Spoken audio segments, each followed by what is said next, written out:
Hello Year 6 and welcome to your Year 6 English lesson, Lesson 4.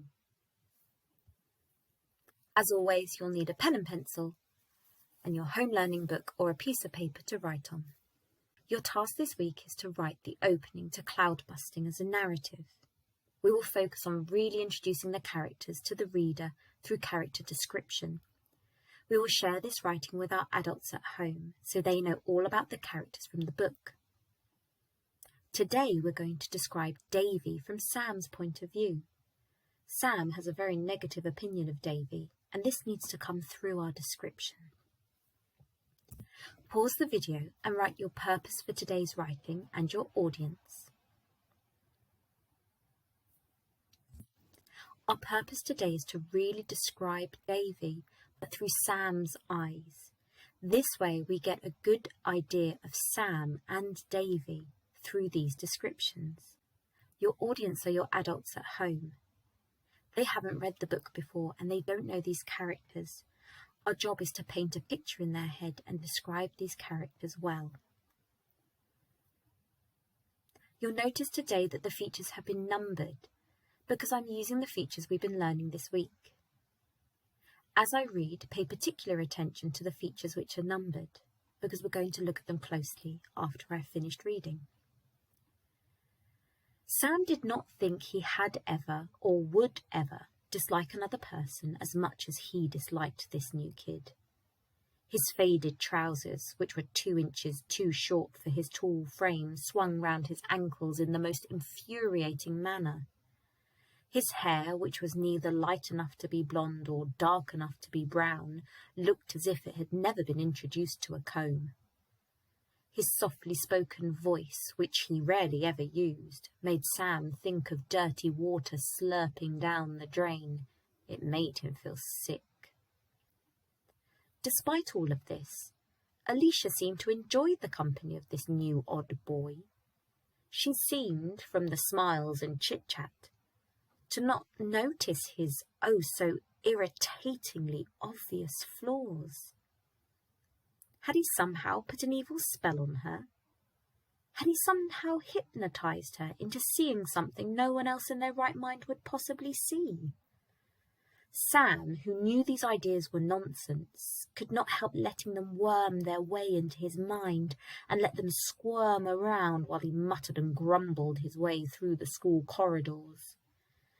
Davy and his ridiculous height, Davy with his shabby clothes, Davy with his ridiculous voice.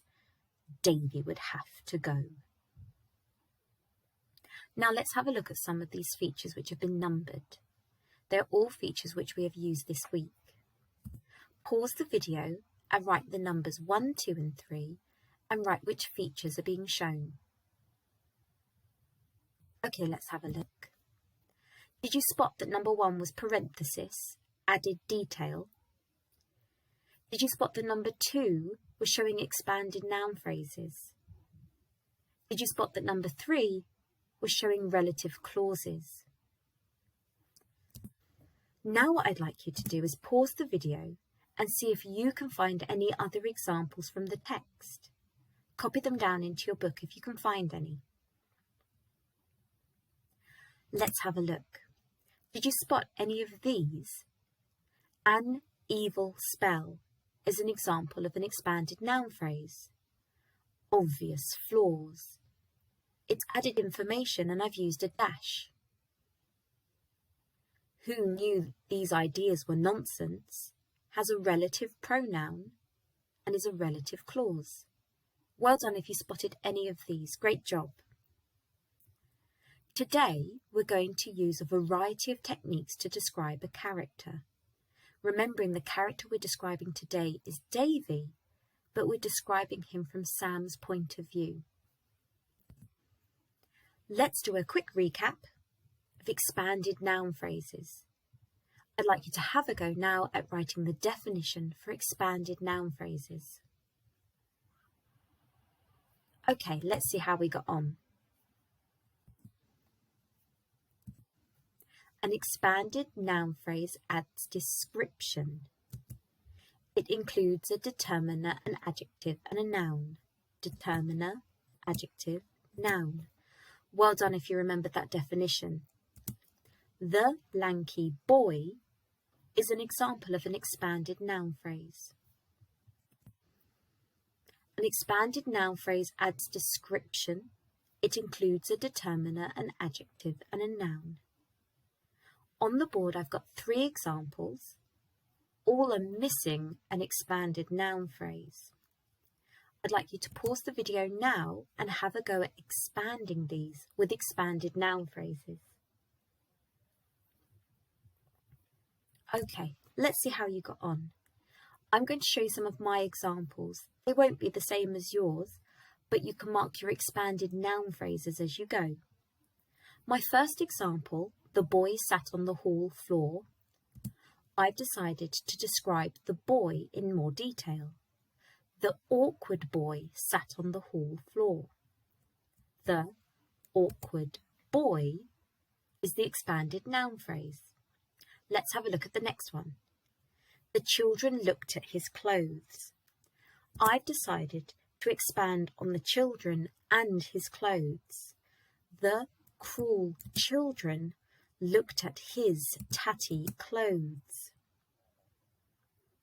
For the third example, his hair looked like a mop. I've gone for his messy blonde hair looked like a mop. And I've chosen to use 2 adjectives, remembering to comma and list them. Let's do some revision on parenthesis. Parenthesis means extra information, afterthought, clarify or interrupt, punctuated with brackets, commas, dashes, can be taken away and the sentence still works. So let's have a look at building some parenthesis into these sentences. He was tall. We're going to have a try at adding parenthesis as an afterthought. The boy sat uncomfortably on the floor. We're going to try and add parenthesis to clarify. He sat on the hall floor. We're going to use parenthesis to interrupt. Pause the video and have a go. Okay, let's see how we got on. These are my examples. They won't be the same as yours, but you can mark to see if you've punctuated correctly.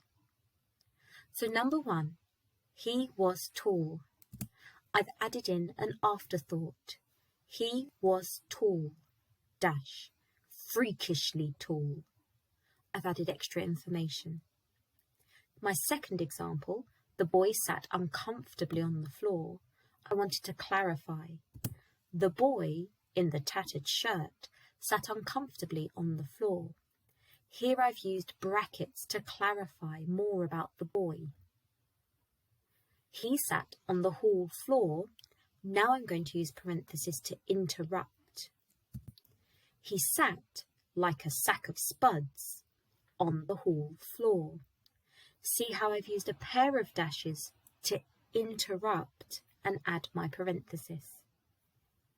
Relative clauses are subordinate clauses. They adapt, describe, or modify a noun. They add information to sentences. They begin or imply a relative pronoun.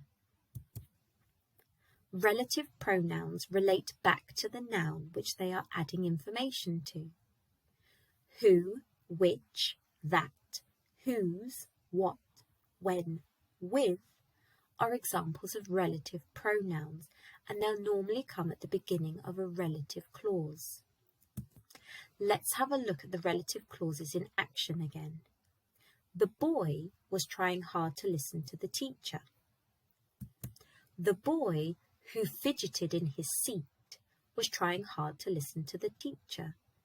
I've used commas here to embed this relative clause. The boy who fidgeted in his seat was trying hard to listen to the teacher. I've used a pair of dashes here to add this extra information in a relative clause. The boy who fidgeted in his seat was trying hard to listen to the teacher. Here I've used brackets for this relative clause to embed. Let's have a look at this next example. The boy was trying hard to listen to the teacher when they were speaking. When they were speaking is the relative clause. It doesn't need a comma as it's coming at the end of the information and isn't embedded. Okay, which of these sentences have used relative clauses correctly? Pause the video and have a go. Okay, let's see how you got on. Number 1.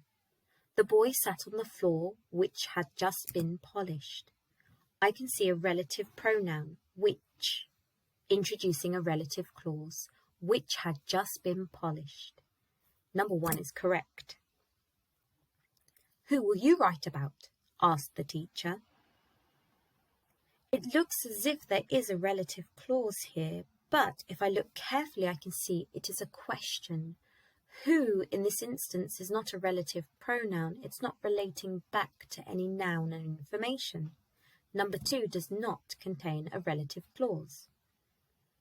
Number 3. The boy stared at the empty chair where Davy had once sat. Where Davy had once sat is relating back to the chair. It has a relative pronoun and it is a relative clause. Number 3 is correct. Well done if you spotted those. Today we're going to use a variety of techniques to describe a character. We're focusing particularly on Davy, looking at Davy through Sam's eyes, through Sam's point of view. What has been done to make this text engaging to the reader? Pause the video and have a look and see what you think this writer has done to be more engaging. Okay, let's have a look. I can see examples of embedded clauses and embedded relative clauses. His hair, which was neither light enough to be blonde nor dark enough to be brown, looked as if it had never been introduced to a comb. I can see that the writer is also using expanded noun phrases. His softly spoken voice. I can see another example of a relative clause, which he rarely used, relating back to the voice. I can also see that they have added extra information using parenthesis. It made him feel sick. The way the writer has added this to the end of the sentence also has impact. This example allows the reader to flow through the reading, to really get to know the characters and to enjoy and engage the reading. Okay, now I need your help. Help me add in expanded noun phrases, relative clauses and parentheses. Davy sat with his legs crossed in front of him on the floor. Sam could see how the children looked at this new boy's tatty shirt. I'd like you to pause the video so that you can edit and refine my example. Remember, we're adding expanded noun phrases, relative clauses, and some examples of parentheses. Okay, here's how I edited my work. I found some places where I could definitely add extra information. I've seen that there's a word that I could definitely up-level. And I think I want to add a bit more impact at the end. So here's what I've come up with. Davy, the awkward new kid, sat with his long lanky legs crossed in front of him on the floor. Sam sat directly behind the new boy, could see how the other children gawked at his tatty shirt, which was frayed at the collar. I think with all of this extra information added, the reader really gets to know the characters, both Davy and Sam. I like the way my writing flows now, and I like that extra information I've added. I think this has good impact and will really engage my reader. Okay, Year 6, it's time for a quick task. You're going to plan your description of Davy from Sam's point of view. Think about the following: what Davy looks like, how he sounds, what his clothes look like, how he acts, how others act around him. Remember, you've got your copy of Cloud Busting to help you with any of this description. You'll probably want to give yourself about 10 minutes to plan some really good description for Davy. Remember, you're not writing it yet, you're simply writing a plan. Off you go for your quick task to plan your description of Davy.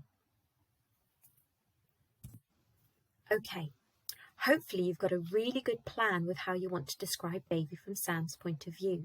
But now it's time for your writing task. You're going to use your notes to write your description of Davy.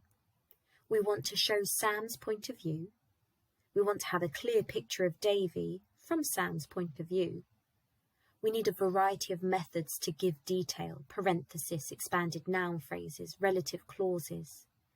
The most important thing is that it flows beautifully, it engages your reader, and it's fun to read.